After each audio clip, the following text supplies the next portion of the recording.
Hello there, avid listeners. Thanks again for tuning into Sin's Workshop. Hope you're having a great day. So today we're going to be talking about When Women Were Dragons by Kelly Barnhill. And you might be familiar with Kelly Barnhill because she is a Newbery Award-winning author of The Girl Who Drank from a Moon. And that was a juvenile fiction book, but this one is adult. And I would say the age range for this book would probably be, just because it's so thoughtful and compelling, I think 15 and over is a good age, just so that they can really grasp the maturity and what is being talked about in this novel, because it is based on 1950s America. It is very much based on sexism and how women were just constantly oppressed because of their gender. And it's really thoughtful for that. But I don't think, anyone younger than 15 really comprehends just the extent. I think at that age, between 13 and 15, they're really learning about how unfair sexism can be, but I don't think it's until they're 15 that they really truly grasp it. Again, that's my perspective. I could be wrong. Some kids grow up faster than others. But it was just so well done, this book. I think it was really well done because it does follow this character, Alex, and you can tell by the way the story is being told that she's recounting her life. She's recounting the events that led up to this mass dragoning. And you have to remember, she's an adult telling the story, but she's going back to a childhood lens. And you're seeing all the hindsight. You're seeing all the things she probably missed as a child and how she's highlighting them for us, the reader, because she realizes, hey, this was an important moment. This was an important moment in not just my life, but my aunt's life as well. Because her aunt was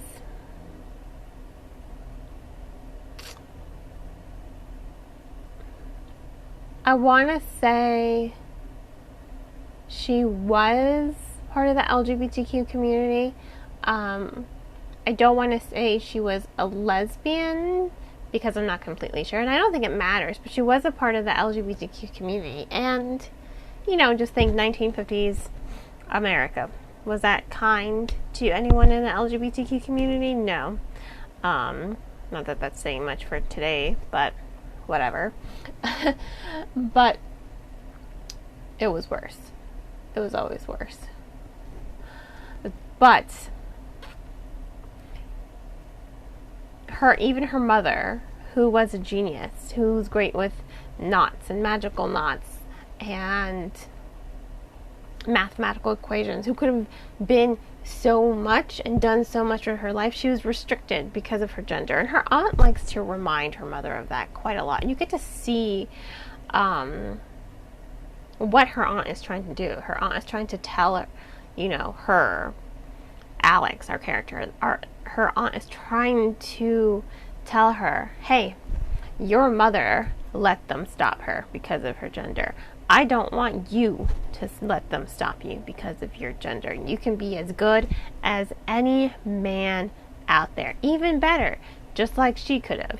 But she didn't fight hard enough.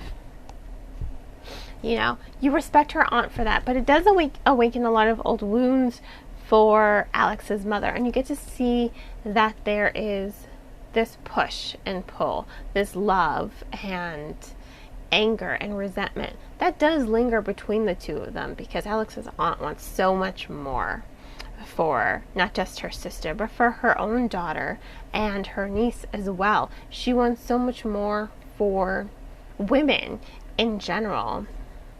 And Alex, as a child, she doesn't really realize it. She doesn't really see what's going on. It takes a while for her to. There's a journey for her to embark upon. There is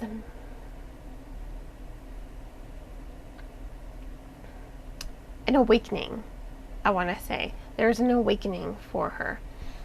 And that's what I really enjoyed about this story, how it really did highlight the oppressive nature of the country, of the world, really, because it's not like the mass dragoning only happened in the US in this book. It happened across the globe. And you're just seeing how oppressive it was to these women, that they felt so oppressed. They felt so oppressed that in order for them to be free, they had to become dragons. And I thought that was just such a beautiful imagery. They turned into these mythical beasts that, I mean, if you look at medieval and literature, knights always had to kill the dragon.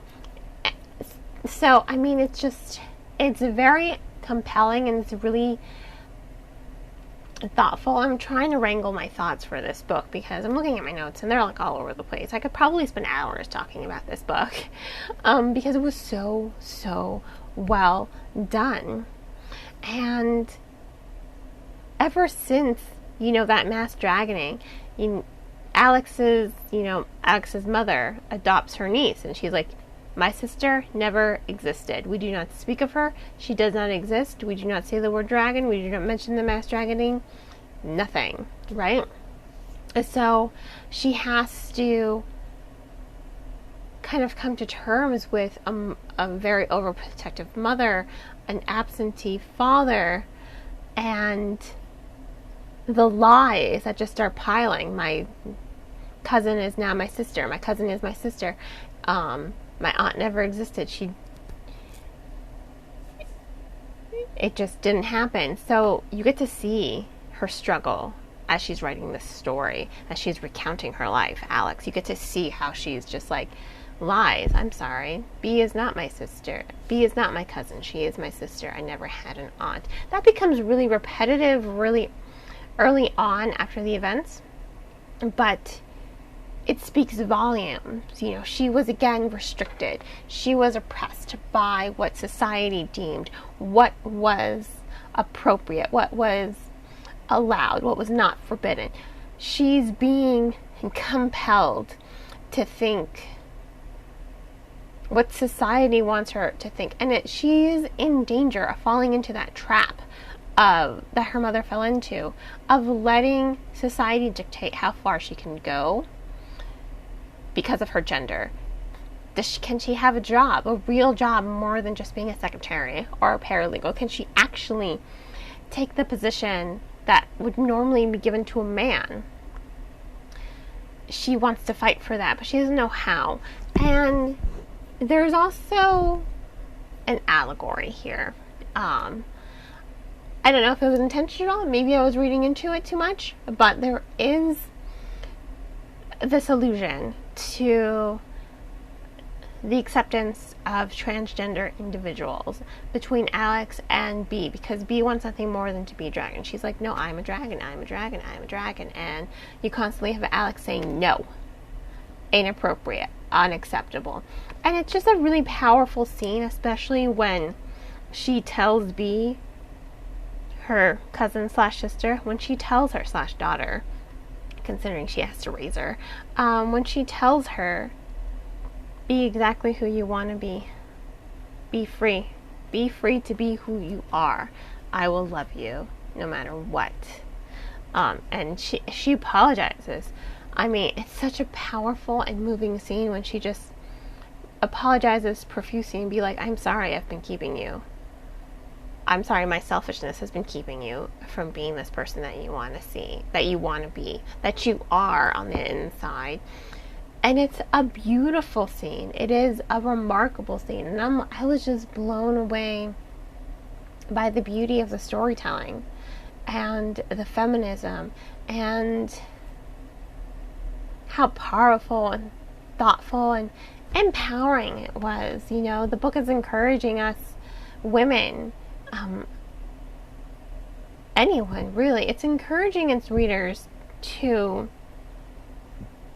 not conform to what society deems is acceptable. It's encouraging us to be who we want to be true to ourselves. The people who love us, they're going to love us no matter what. And it's a beautiful, wonderful book because of that. And I have to give it 5 stars. I mean,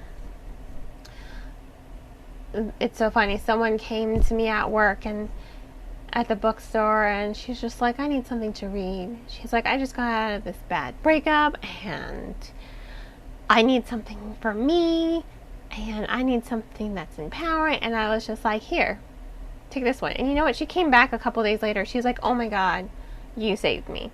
This book was exactly what I needed. Please just give me more recommendations. And I take that to be like, wow, I really did my job, you know. I really love sharing my love of books with people, and I think empowering books don't just have to be about feminism. They can be about anything. But this one was a feministic fantasy. I thought it was really well done. I thought it was very compelling. I absolutely 100% loved it. And I can't stress enough how great of a book it was. So I have to give it 5 out of 5 stars. I hope you all will pick it up. This was one of my book club choices for my book club. You can check out my website for more information on it. Just so that in case you guys want to join it. But you know what? Please pick this book up. It was amazing. When Women Were Dragons by Kelly Barnhill. Barnhill. Absolutely fantastical and amazing and wonderful. Loved it. So yeah, 5 out of 5 stars. I hope you all will continue to support me here by liking this podcast, subscribing to it, and sharing with all your book-loving friends. Have a great rest of your day, and as always, happy reading.